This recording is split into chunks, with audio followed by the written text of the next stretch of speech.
That's the business news on France 24. We're going to move back to the desk, take a look at what's happening and making the news headlines around the world. Alison is with me here with a look at the papers. Alison, starting with that decision of numerous Western countries, led by the US, to follow the UK in expelling Russian diplomats. That's right, Stuart. It's the latest in the standoff between Russia and the UK over the poisoning of that former Russian spy, Sergei Skripal. The West turns on Russia. That's on the front page of the UK paper Metro News today.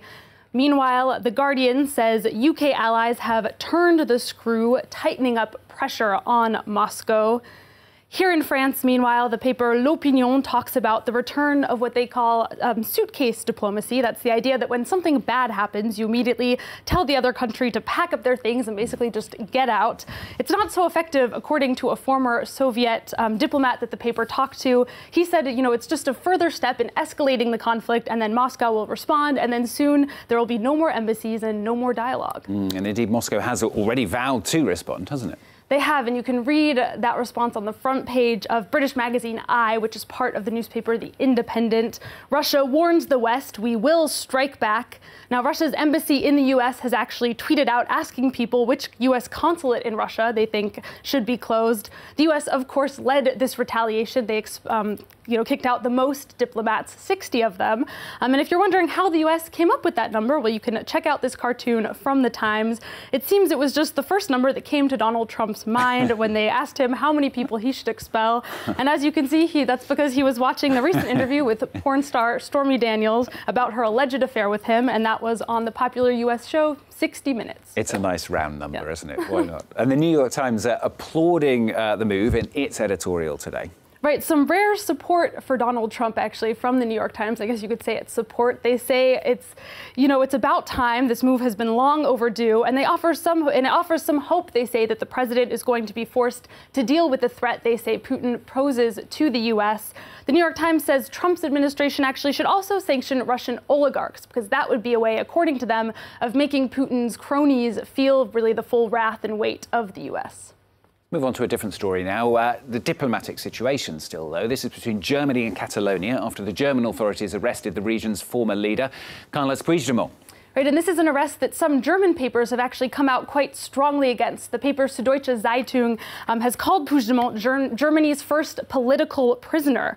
And they say, you know, Germany is really in a pickle now, because while the German government has always sided with the Spanish government in the debate, they're now far more involved than they ever would like to be.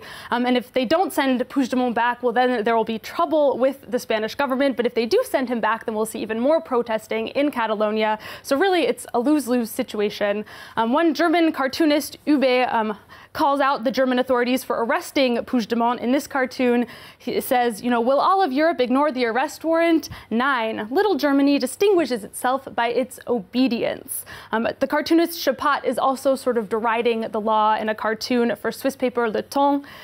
Here, authorities are saying, let's see if Madrid's request is compatible with German law. And you can see that request he's holding there, it doesn't seem to be so lawful, because it says things like death to the outlaw, moron, and other insults. So.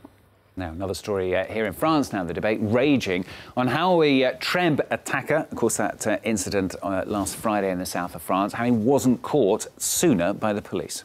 Right, because he had been flagged up on this terrorist watch list, the famous Fichier S that we keep talking about.